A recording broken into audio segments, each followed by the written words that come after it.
नमस्कार दोस्तों, आज हम लोग गोस्वामी तुलसीदास द्वारा विरचित रामचरित मानस जो हिंदी साहित्य की अमूल्य निधि है, उसी से संबंधित धनुष भंग शीर्षक को पढ़ेंगे जो हाई स्कूल के सिलेबस में है। तो इसमें जो है जनक जी के द्वारा प्रतिज्ञा की गई है कि शिव जी के धनुष को जो उठाएगा और उस पर प्रत्यंचा चढ़ाएगा, उसे तोड़ेगा, उसी से सीता जी की शादी होगी। अब स्वयंवर सभा लगी हुई है, दूर दूर के राजा महाराजा आए, लेकिन कोई उस धनुष को हिला तक ना सका। अंततः रामचंद्र जी बड़ी ही सुगमता से धनुष को खंडित करते हैं और उनका जय घोष पूरे सभा मंडप में गूंज जाता है। तो किस तरह से वो मंच पर आते हैं, इसी का वर्णन पहले पद में किया गया है दोहे और चौपाई के माध्यम से, और क्या असर होता है उसका आइए देखते हैं दोस्तों। चलिए दोस्तों, अब देर ना करते हुए वीडियो को शुरू करते हैं। दोहा है, उदित उदय गिरि मंच पर रघुबर बाल पतंग, बिकसे संत सरोज सब हर्षे लोचन भृंग। नृपहि केरी आशा निसीनासी, बचन लखत अवलीन प्रकाशी, मानी महिप कुमुद सकुचाने, कपटी भूप उलूक लुकाने।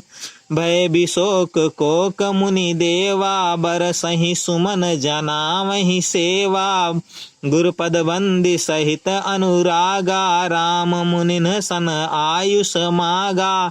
सहजई चले सकल जग स्वामी, मत्त मंजुवर कुंजर गामी। चलत राम सब पुर नर नारी, पुलक पूरी तन भय सुखारी। बंद पितर सुर सुकृत संभारे, जो कुछ पुण्य प्रभाव हमारे। तो शिव धनुष मृणाल किनाई, तो रहु राम गणेश गोसाई। तो चलिए दोस्तों, अब सबसे पहले दोहा देखते हैं और उसमें कुछ कठिन शब्द दिया गया उसे देखते हैं। इसके पहले दोस्तों हम इस पद की, पूरे पद की संदर्भ सहित व्याख्या करेंगे। सबसे पहले हम लोग क्या देखते हैं, संदर्भ देखते हैं। तो देखिए संदर्भ में क्या आप लिखेंगे कि प्रस्तुत काव्य पंक्तियां हमारी पाठ्य पुस्तक हिंदी के काव्यखंड के धनुष भंग शीर्षक से अवतरित की गई है। इसके रचयिता गोस्वामी तुलसीदास जी हैं। अब आइए दोस्तों, प्रसंग में क्या है। प्रसंग में राम का मंच पर आना और मंच पर विराजमान होना, किस प्रकार से वह लोगों को सुख दे रहा है, यही सारी चीजें वर्णित की गई हैं, और किसे कष्ट दे रहा है, सारी चीजें वर्णित हैं। तो चलिए देखते हैं।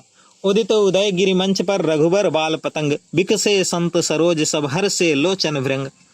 अब उदित का मतलब होता है निकलना, उदय गिरि का मतलब होता है उदयांचल पर्वत, मंच का मतलब होता है मंच ही, और रघुबर माने प्रभु राम श्री रामचंद्र जी हो जाएगा। बाल पतंग मतलब बाल सूर्य हो जाएगा। बिकसे का मतलब होता है खिलना, बिकसे का मतलब क्या होता है, खिल जाना होता है। संत माने हो जाएगा सज्जन व्यक्ति, सरोज माने कमल, हर्ष मतलब आनंदित होना, लोचन माने नेत्र होता है, वृंग माने भंवरा होता है। अब देखिए इसमें वर्णन किया गया, बताया गया है कि उदित उदय गिरिमंच पर रघुबर बाल पतंग। इसमें गोस्वामी तुलसीदास जी वर्णन करते हुए कहते हैं कि जब मंच रूपी उदयांचल पर्वत पर रघुबर बाल पतंग, प्रभु श्री रामचंद्र रूपी बाल सूर्य का उदय हो गया, वह उदित हुआ, वह आ गया। अर्थात कहने का तात्पर्य है कि जब मंच पर, उदयांचल पर्वत रूपी मंच पर रघुबर रूपी श्री रामचंद्र रूपी बाल सूर्य आकर विराजमान हुआ, तो क्या हुआ, बिकसे संत सरोज सब हर्षे लोचन भृंग। तभी संत रूपी कमल खिल उठे। तब क्या हुआ, संत रूपी कमल खिल उठे, हर्षे लोचन भृंग, और उनके नेत्र रूपी भंवरे हर्षित हो गए, आनंदित हो गए। अर्थात कहने का तात्पर्य है कि जब रामचंद्र जी मंच पर आकर खड़े हुए, उस समय उनकी शोभा ऐसी थी मानो प्रातःकालीन बाल सूर्य का उदय हो गया है, और उसके पश्चात उदयांचल पर्वत पर वह सूर्य आकर विराजमान हो गया है। जिस प्रकार सूर्य के उदय होने पर सरोवर के कमल खिल उठते हैं, उसी प्रकार स्वयंवर सभा में स्थित सभी संत रूपी कमल खिल उठे, और उन कमलों पर उनके नेत्र रूपी भंवरे क्या हो गए, आनंदित होकर गुंजार करने लगे। अर्थात उनके नेत्र भी आनंदित हो गए। अब आइए दोस्तों इसकी व्याख्या देखते हैं अगले पद की, जो चौपाई में लिखा गया है। निर्पही केरी आशा निशनासी, बचन लखत अवली ना प्रकाशी। निर्पही माने राजा होता है, केरी माने की हो जाएगा, आशा माने उम्मीद होता है, निश माने रात्रि होता है, नासी माने नष्ट होना होता है, बचन माने बाणी होता है, नखल माने नखत माने नक्षत्र होता है, अवली माने पंक्ति होता है, प्रकाशी माने प्रकाश होता है। तो बता रहे हैं कि अब तक जो कुछ ऐसे राजा बैठे हुए थे जिनको यह उम्मीद थी कि हो सकता है जनक जी प्रतिज्ञा बदलें। प्रतिज्ञा क्यों बदलेंगे? क्योंकि कोई धनुष उठा ही नहीं पा रहा था, तो सोचे कि सीता कुंवारी थोड़ी ना रहेंगी, उनकी शादी होगी जरूर, और राजा जनक हो सकता प्रतिज्ञा बदले। प्रतिज्ञा बदल कर जो प्रतिज्ञा रखेंगे उस प्रतिज्ञा को हम लोग पूरा कर लेंगे और हमारी शादी सीता से हो जाएगी। लेकिन अब प्रभु श्री रामचंद्र जी धनुष तोड़ने के लिए मंच पर आसीन हो गए हैं, तो जो भी ऐसे राजा थे जिनकी अभी उम्मीद थी कि जो है यह शर्त परिवर्तित की जाएगी, उनकी उम्मीद रूपी रात्रि अब क्या हो गई? नष्ट हो गई। राजाओं की जो उम्मीद थी वह उम्मीद रूपी रात्रि क्या हो गई? आशा रूपी रात्रि नष्ट हो गई। अब फिर बता रहे हैं बचन लखत अवली ना प्रकाशी। अब तक वो जो बहुत बढ़ चढ़कर बातें कर रहे थे, उनके मुंह से बढ़ चढ़कर बातें निकल रही थी, अब क्या हो गया? उनके मुख से निकलने वाली वचन रूपी जो तारे थे और उनका जो समूह था जो चमक रहा था वह क्या हो गया? अब नष्ट हो गया। मानी महिप कुमुद सकचाने, और जो घमंडी राजा थे, जो अभिमानी राजा थे, जो घमंड करके बैठे थे कि कुछ भी हो जाए शादी तो हमारी होगी सीता से, ऐसे राजा अब क्या हो गए? रामचंद्र जी के मंच पर आकर आसीन हो जाने के कारण ऐसे अभिमानी राजा, घमंडी राजा क्या हो गए? कुमुदनी की तरह से मुरझा गए। कपटी भूप उलूक लुकाने, और जो छल कपट करने वाले राजा थे वे दिन में जैसे उल्लू पक्षी नहीं दिखाई पड़ता, उसी प्रकार से उल्लू पक्षी की तरह से कपटी राजा लोग क्या हो गए? छुप गए। भय विशोक कोक मुनि देवा, बरसे सुमन जनावे सेवा, और इस समय मुनि लोग और देवता रूपी जो चकवे पक्षी थे, मुनि रूपी और देवता रूपी जो चकवे थे वो क्या हो गए? वे शोक रहित हो गए। ऐसी मानता है कि चकवा पक्षी जो होता है रात में अपने प्रीतम से बिछड़ जाता है और दिन होते ही, सूर्य उदय होते ही, प्रातः काल होते ही दोनों मिल जाते हैं तो उनका शोक दूर हो जाता है। तो देवताओं को और मुनियों को शोक था कि धनुष कोई तोड़ ना दे, या धनुष कौन तोड़ेगा, तो इसीलिए अब राम जो है धनुष तोड़ने के लिए आकर आसीन हो गए, तो उनका शोक जो है, उनकी चिंता जो है दूर हो गई। बरसे सुमन जनावे सेवा, और वे फूल की बारिश करते हुए देवता लोग और मुनि लोग रामचंद्र जी के प्रति अपने आभार को प्रकट करने लगे, अपनी सेवा के भाव को प्रदर्शित करने लगे। गुर पद बंद सहित अनुरागा, राम मुनि सन आयुष मांगा, और प्रभु श्री रामचंद्र जी अपने गुरु वशिष्ठ जी के कमलवत चरणों का बहुत ही प्रेम के कारण, बहुत ही प्रेम से युक्त होकर उनके चरणों की वंदना की। इसके बाद प्रभु श्री रामचंद्र जी ने अन्य मुनियों से धनुष तोड़ने का आदेश मांगा, आज्ञा मांगा। फिर क्या हुआ? सहजई चले सकल जग स्वामी, मत मंजुवर कुंजर गामी।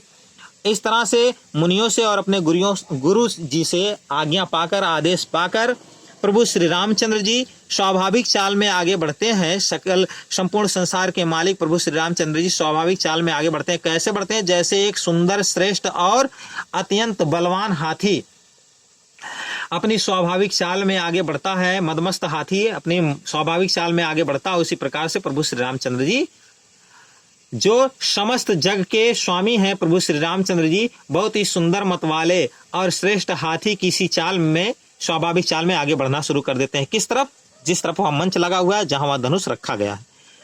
चलत राम सब पुर नर नारी, पुलक पूरी तन भय सुखारी। रामचंद्र जी के इस प्रकार से आगे बढ़ते हुए देखकर जनकपुर के जितने भी पुरुष और स्त्रियां थे वहां विराजमान थे उस सभा मंडप पर, उनका शरीर क्या हो गया? वे सुख का अनुभव करने लगे और सुख के कारण उनका शरीर क्या हो गया? रोमांचित हो गया।